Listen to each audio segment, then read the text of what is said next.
사사기 14장 1절부터 9절의 말씀입니다.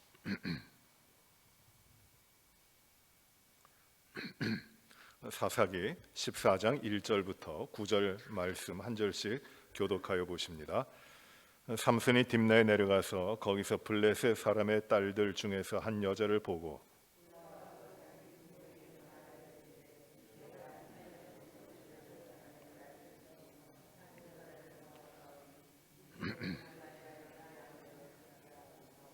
그의 부모가 그에게 이르되 내 형제들의 딸들 중에나 내 백성 중에 어찌 여자가 없어서 내가 할례 받지 아니한 블레셋 사람에게 가서 아내를 맞으려 하느냐 하니 삼손이 그의 아버지에게 이르되 내가 그 여자를 좋아하오니 나를 위하여 그 여자를 데려오소서 하니라.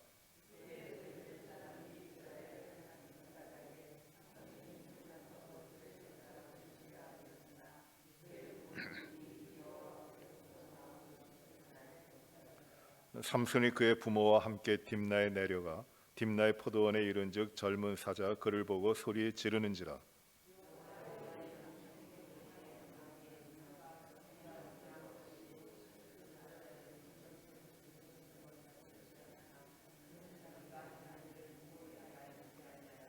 그가 내려가서 그 여자와 말하니 그 여자가 삼손의 눈에 들었더라.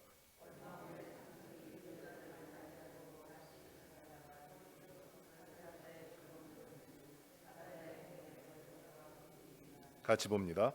손으로 그 꿀을 떠서 걸어가며 먹고 그의 부모에게 이르러 그들에게 그것을 들여서 먹게 하였으나 그 꿀을 사자의 몸에서 떠왔다고는 알리지 아니하였더라. 아멘.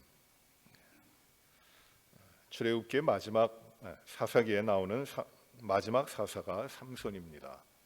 13장부터 길게 삼손에 대한 말씀이 사사기에서 이루어지고 있습니다. 참 어려운 때입니다.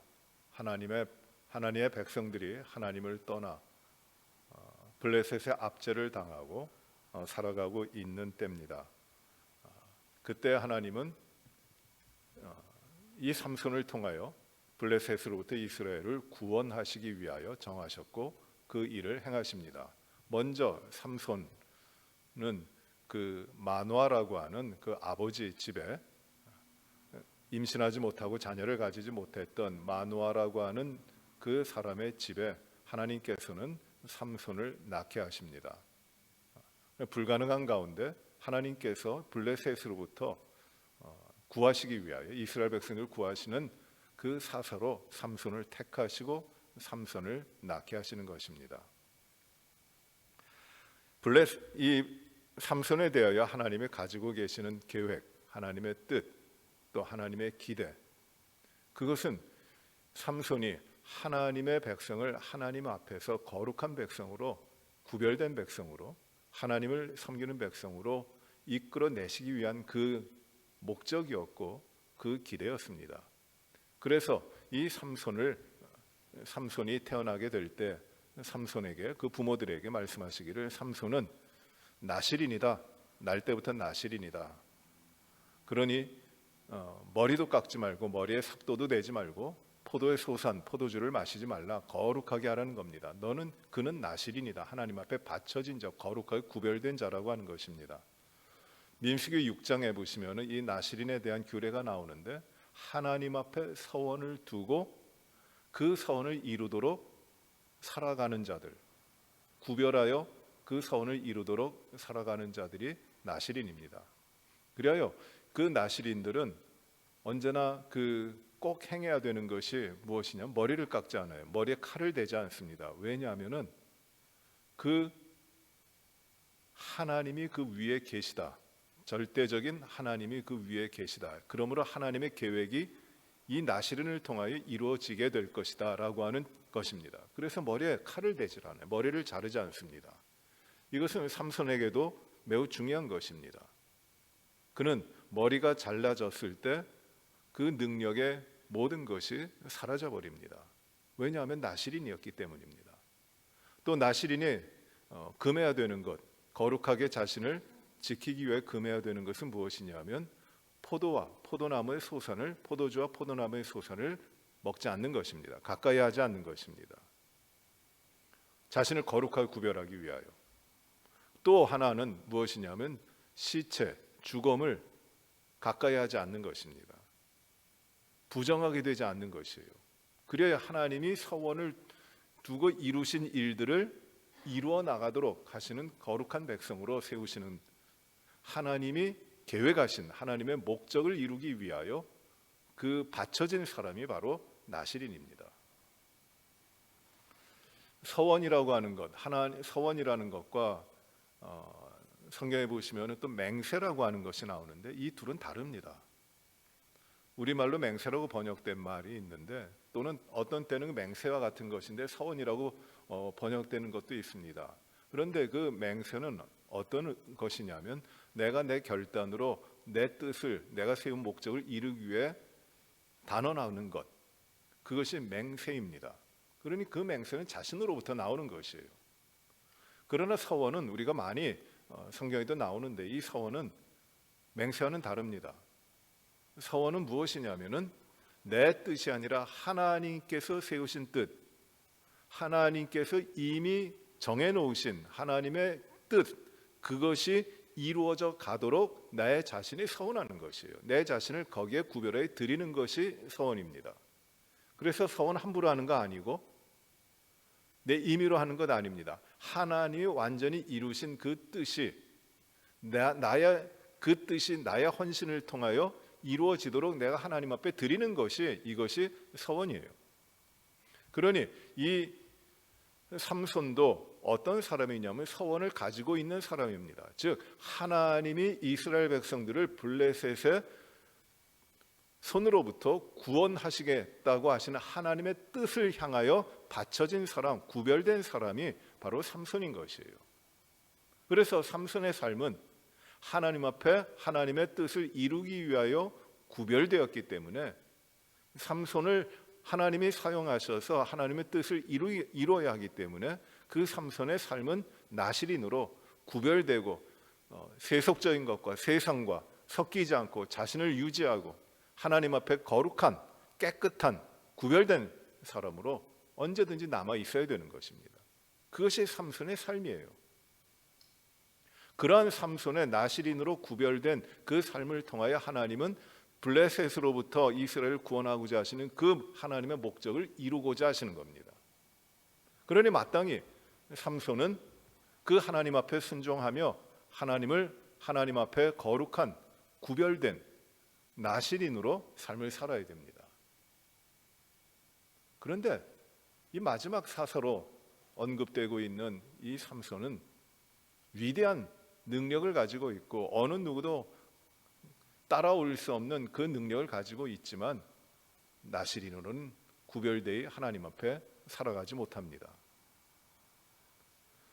삼손을 통하여 하나님이 이루시고자 하시는 그 블레셋으로부터 구원하고자 하시는 것은 하나님이 이루어 가시지만 그 가운데 삼손은 실패하는 삶을 살아가게 되는 것이에요.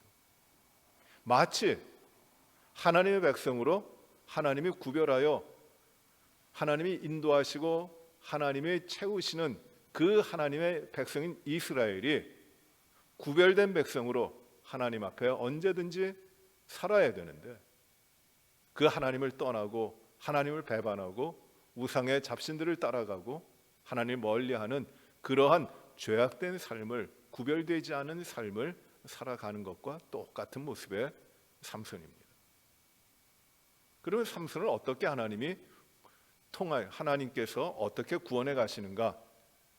그 말씀이 이제 쭉 이어집니다.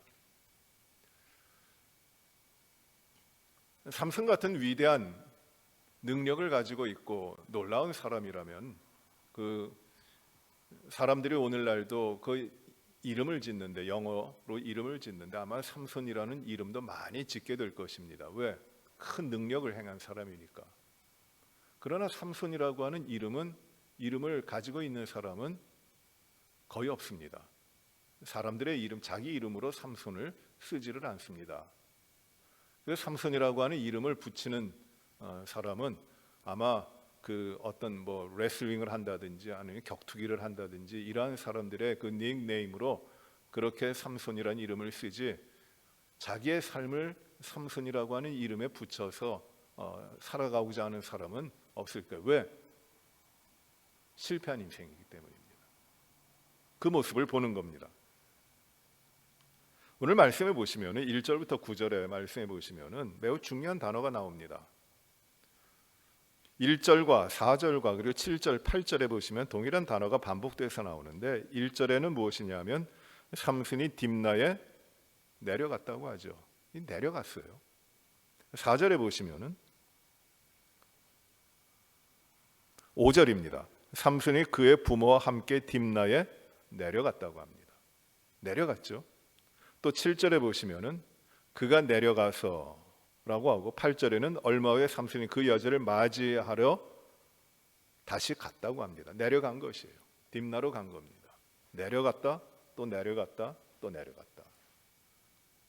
이 내려갈 때마다 삼손의 삶에, 나실인으로 구별된 삼손의 삶에서 하나님이 그를 통하여 이스라엘 백성을 블레셋으로부터 구원하실 텐데 그것을 하나님이 이미 이루셨고 그것을 이루어진 하나님이 이미 이루신 그 구원을 위하여 자신을 헌신하고 구별해야 되는데 삼손은 내려가면서 그렇지 못합니다.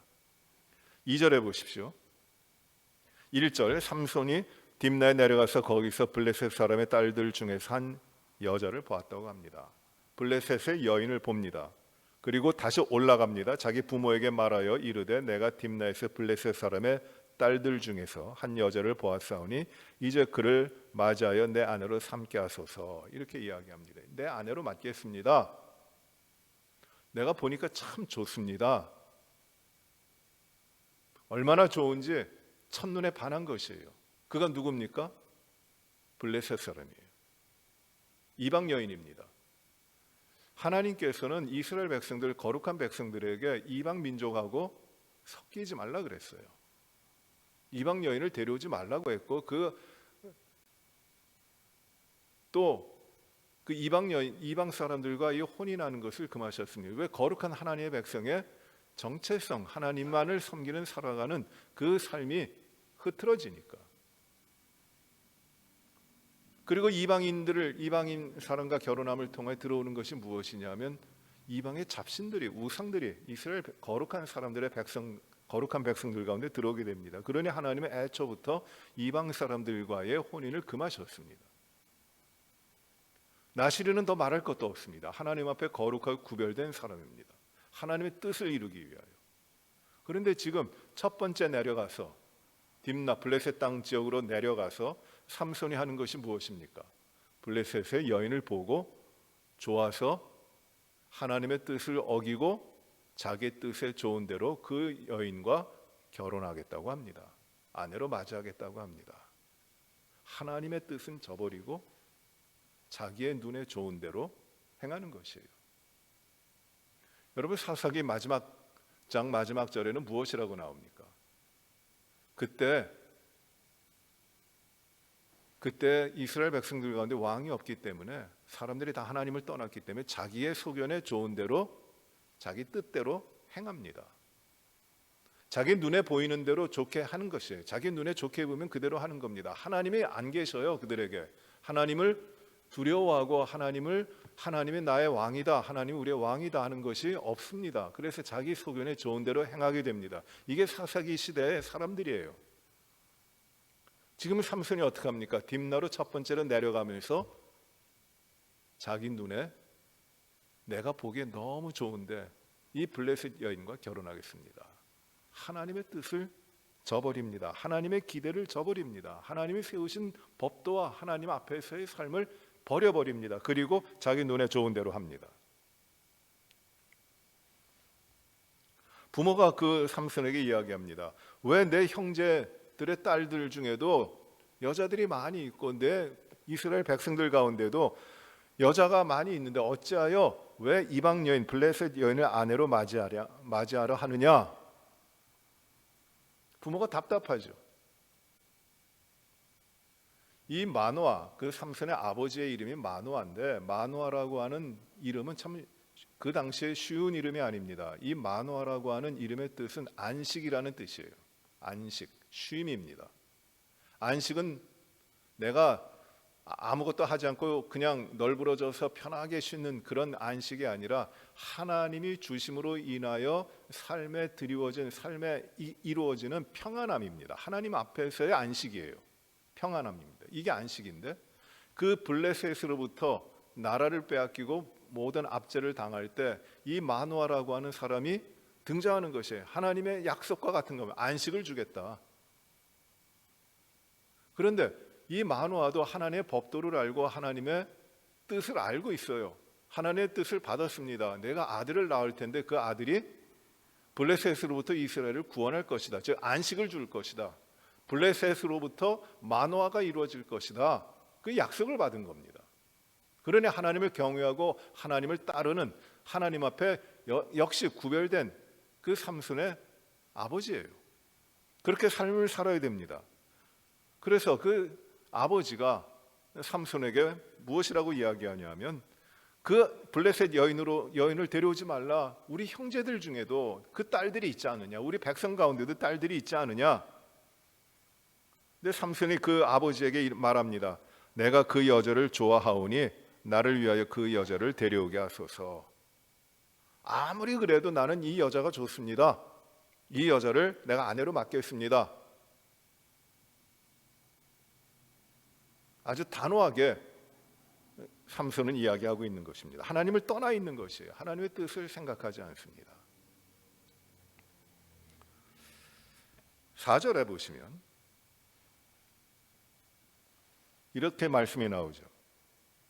그때 블레셋 사람이 이스라엘을 다스린 까닭에 삼손이 틈을 타서 블레셋 사람을 치려 함이었으나 그의 부모는 이 일이 여호와께로부터 나온 것인 줄은 알지 못하였더라. 이제 삼손의 일어난 일들을 설명해 가다가 이 4절에서는 그 사건의 진행이 아니라 사건의 진행에 대한 하나의 설명이 들어와요. 설명이 들어오죠. 어떤 설명이냐면 이 일은 이래서 된 것이다 라고 하는 그 배경의 설명입니다. 마치 연극이 쭉 진행되고 있는데 연극 중간에 그 진행되는 것이 무엇이다라고 어떤 나레이터가 설명해 주는 것과 같은 것이에요. 무엇이라고 말씀하냐면, 그 당시는 블레셋 사람이 이스라엘을 다스린 까닭에 우리말로 번역이 이렇게 돼요. 삼손의 틈을 타서 블레셋 사람을 치려 하였다. 그래서 이러한 일들이 여호와께로부터 나온 것인데 그 부모는 알지 못했다라고 설명하는데, 이게 굉장히 혼란스럽습니다. 삼손이 틈을 타서 이 블레셋 사람을 치려고 치밀한 계획을 가지고 이 블레셋 여인을 아내로 맞이하겠다고 하는 것인가? 삼손이 틈을 타서 블레셋 사람을 치려고, 그렇게 우리말 성경은 이해하게 됩니다.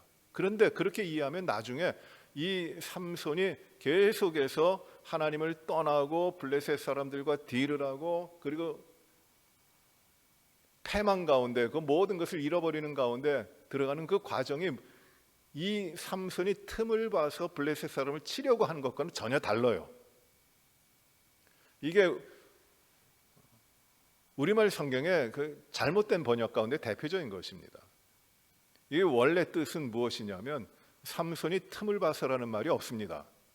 그것 때문에 굉장히 혼란스러워요.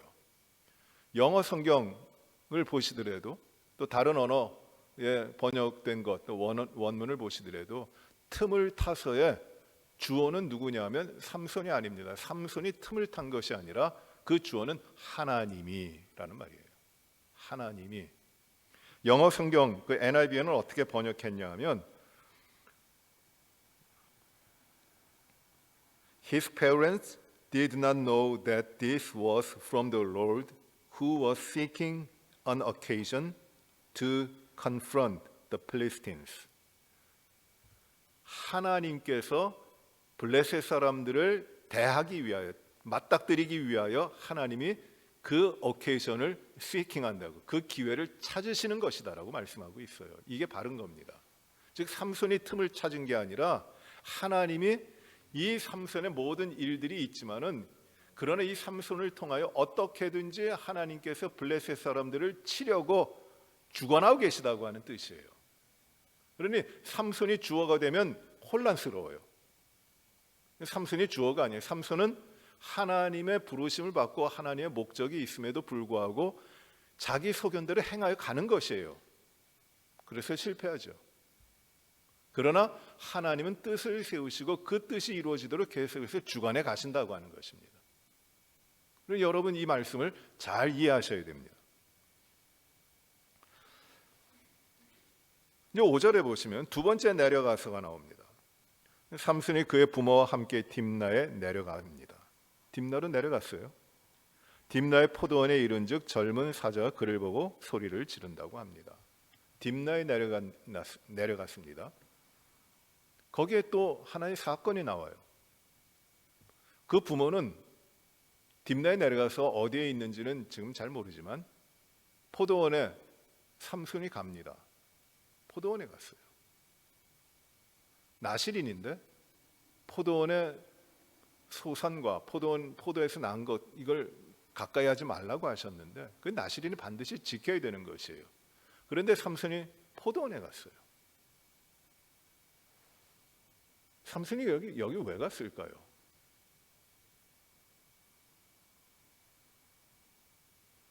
이 포도원에 가서 어떤 일을 하려고 간 것이 아니라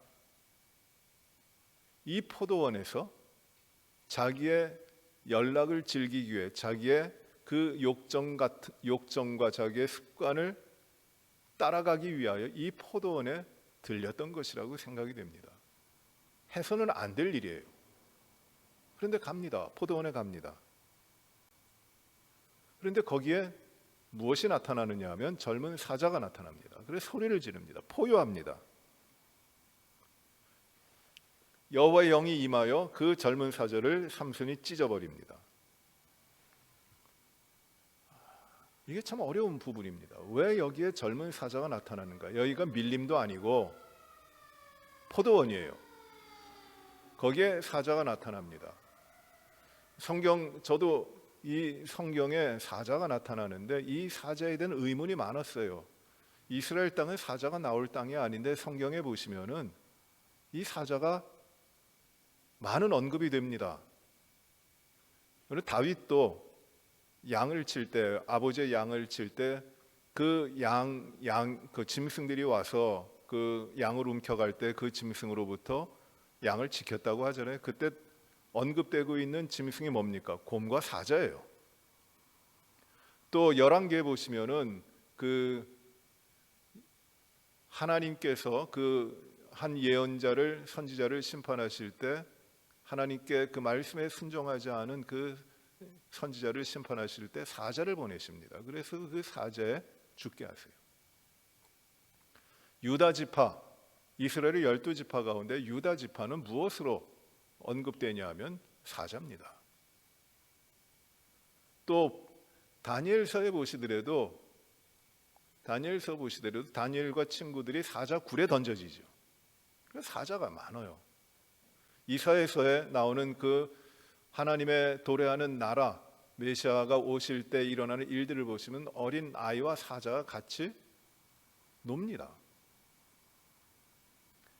그런데 갑자기 이 삼손이 딥나로 내려가서 포도원에 이르렀을 때에 사자가 나타나요.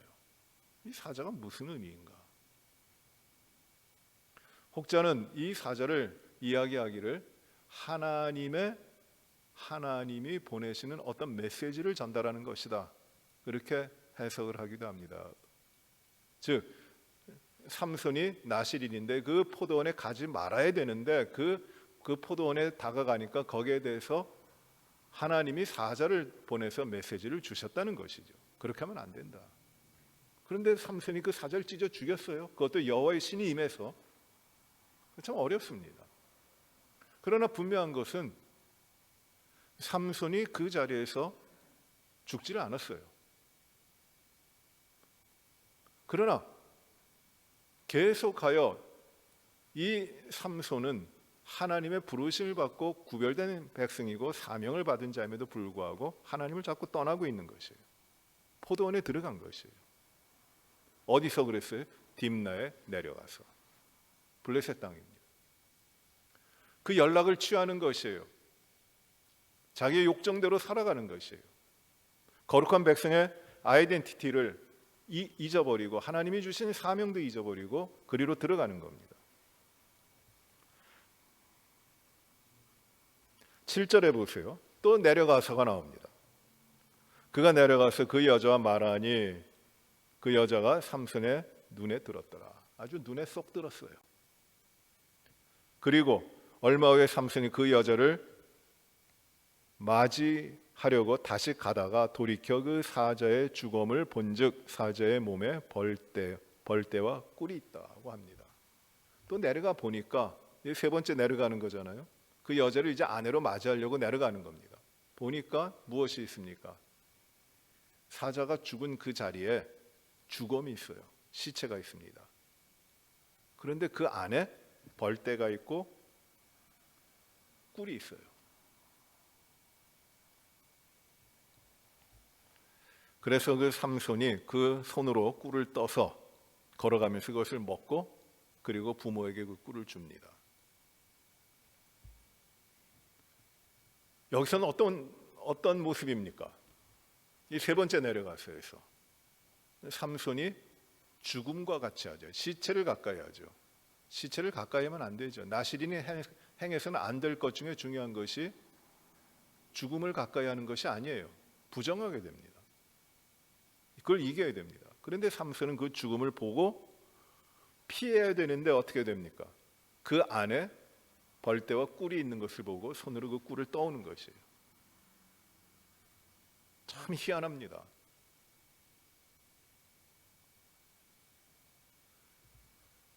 어떤 분은 이것을 해석하기를 시체 안에 있는 꿀, 시체 안에 있는 꿀, 그것이 블레셋 여인의 유혹이다. 삼손이 치명적으로 빠질 수밖에 없는 유혹이다. 세상의 유혹이라고 해석을 하기도 합니다. 의미가 있어요. 그 꿀이 아무리 좋은 것이라 할지라도 그것은 시체 가운데 있어요. 죽음 가운데 있는 겁니다. 그러니 그걸 가까이 해서는 안 되는 것이에요. 그러나 삼손은 하나님을 떠난 것이에요. 그래서 자기에게 주어진 것이 무엇인지를 알지 못하고 자기가 누구인지도 깨닫지 못하고 그것을 떠서 자기도 먹고 부모에게도 주는 것이에요. 부모도 먹습니다. 부정한 것, 시체에 있었던 것, 나시린으로는 감당해서는 안 되는 것들, 하나님을 떠난 것이에요. 그 부모가 만약에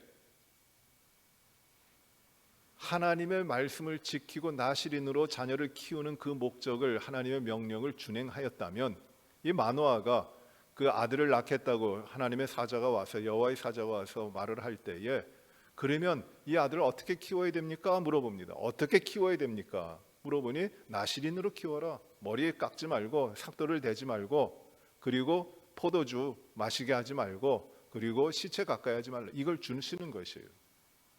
그런데 그것을 그대로 행합니다. 그리고 나중에는 그 시체에서 떠온 꿀을 같이 먹게 되는 것이에요. 비록 몰랐다고 하지만 하나님을 완전히 떠나는 그 모습이 나타나고 있습니다. 그래서 실패에 들어가는 것이에요. 하나님께서는 목적을 세우시고 이스라엘 백성을 구원해 가실 텐데 하나님 앞에 서원한 백성으로서 삼손과 그 부모는 그것을 지키지 못함으로 말미암아 실패하고 마는 겁니다. 그러나 하나님은 이스라엘 백성을 구원해 가십니다.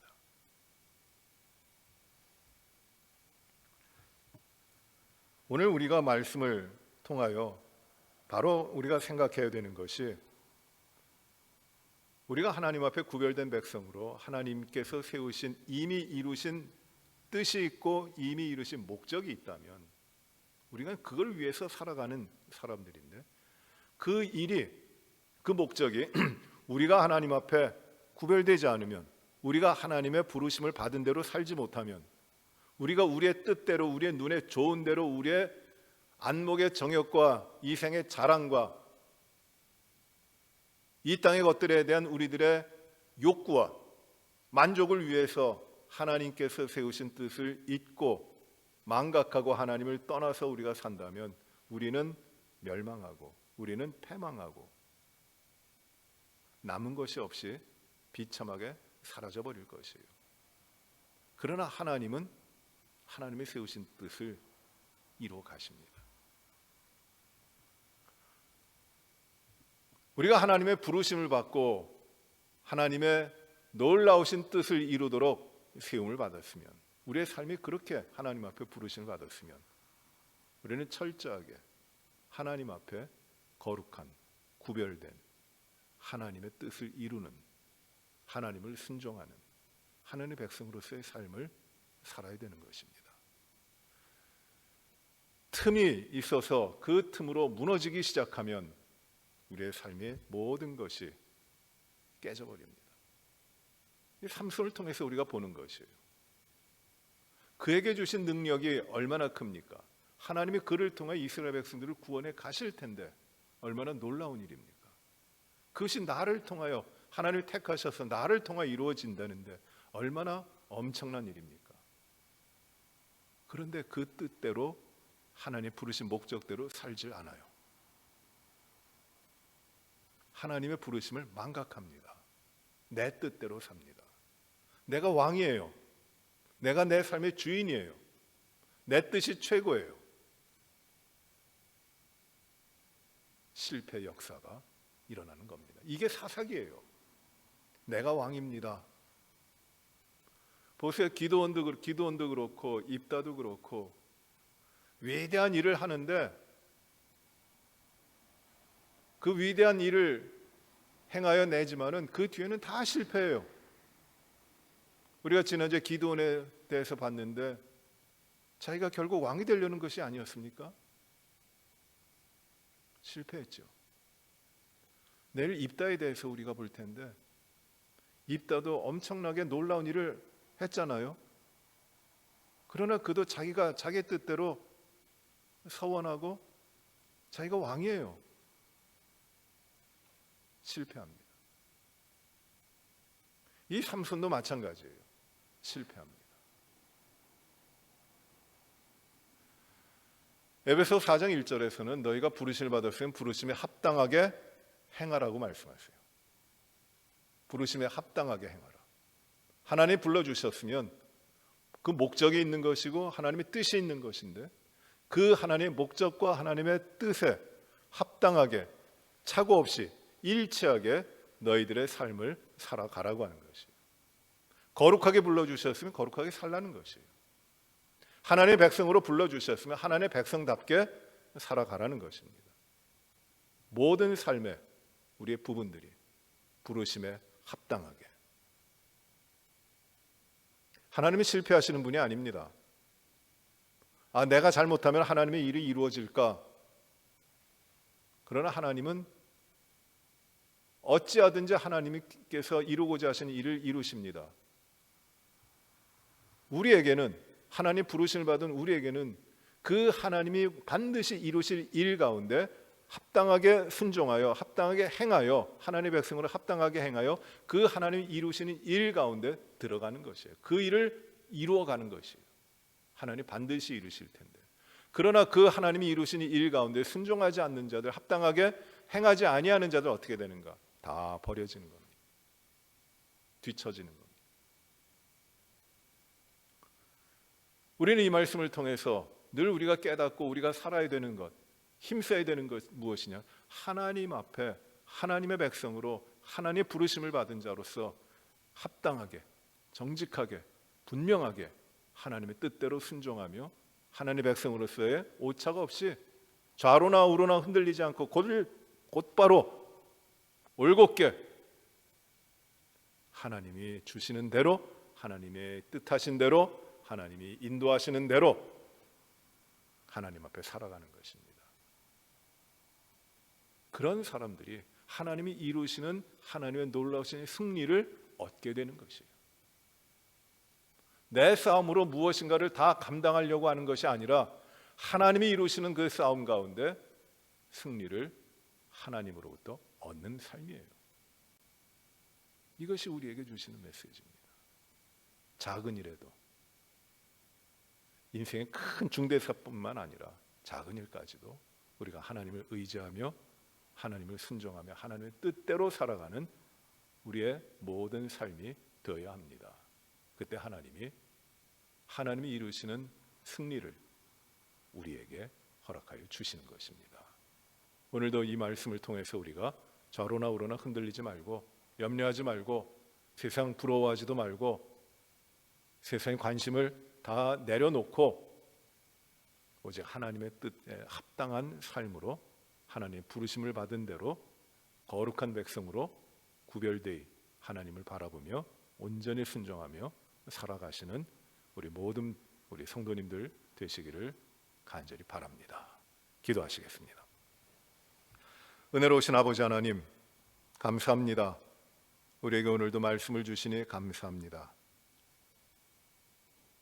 우리가 무엇이간데 하나님의 자녀가 되게 하시고 하나님의 놀라운 뜻을 이루어 갈 수 있도록 하나님께서 불러주셨는지 감사를 드립니다. 온전히 하나님의 뜻을 순종하게 하시고 구별된 백성으로 하나님의 뜻 가운데 거룩하게 살아가게 하여 주시옵소서.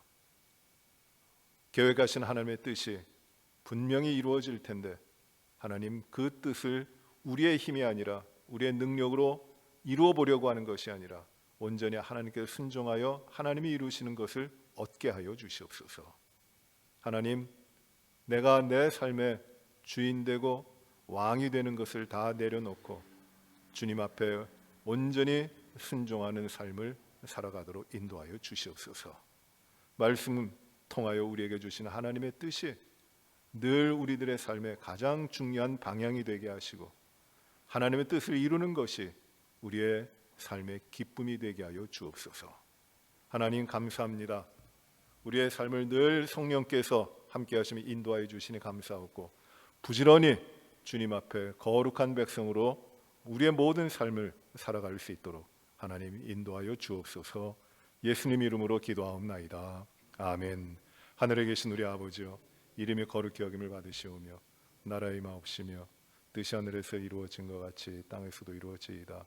오늘날 우리에게 일용할 양식을 주옵시고 우리가 우리에게 죄 지은 자를 사하여 준 것 같이 우리의 죄를 사하여 주옵시고 우리를 시험에 들게 하지 마옵시며 다만 악에서 구하옵소서. 대개 나라와 권세와 영광이 아버지께 영원히 있사옵나이다. 아멘. 몇 가지 기도 제목을 알려드리고 먼저 중보하며 기도하시기 바랍니다. 박찬식 집사님 치료 중에 온전히 회복하시도록 기도해 주시기 바랍니다. 키모테라피 받고 있는데 후유증 없이 잘 견뎌내시고 건강해지시도록 기도해 주시기 바랍니다. 또 이용남 집사님 온전히 회복하시도록 기도하시고, 또 이혜자 권사님, 이종신 집사님 여러 몸이 불편하신 분들, 미스터 넬슨, 미스터 클랩은 위하여 기도해 주시기 바랍니다.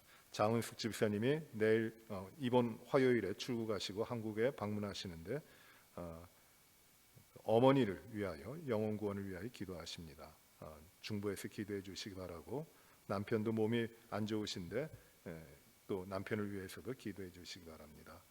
주일학교 유스그룹 EM 젊은 가정들을 믿음의 자녀들 잘 양육해 나갈 수 있도록 기도해 주시고, 우리 주일학교와 또 유스그룹에 귀한 목회자를 하나님이 보내주시기를 하나님께 기도해 주시기 바랍니다. 어려운 때입니다. 팬데믹 상황이 점점 심해져 가고 있는데 하나님께서 우리 모든 성도들을 지키시고 이 땅의 모든 질병을 치유하시는 놀라운 역사를 이루어 주시기를 기도해 주시고, 이때 더욱더 깨어서 우리가 주님 앞에 그 귀한 예배 드리고 하나님의 뜻을 이루어가는 삶을 살아가도록 우리가 기도해 주시기 바랍니다. 어려움을 당하고 있는 수많은 사람들이 있습니다. 난민들이 있고 또 재난당한 사람들이 있습니다. 아프간과 헤이티의 재난으로 인하여 억압당하고 있는 사람들도 많이 있습니다. 위하여 기도하시고, 또 우리가 우리의 힘으로 어떻게 섬길 수 있을지 또 하나님이 지혜를 주시도록 기도해 주시기 바랍니다. 이러한 기도 제목으로 중보하시며 기도하시고, 또 우리 각자의 기도 제목을 따라 기도하시는 시간 가지시기 바랍니다.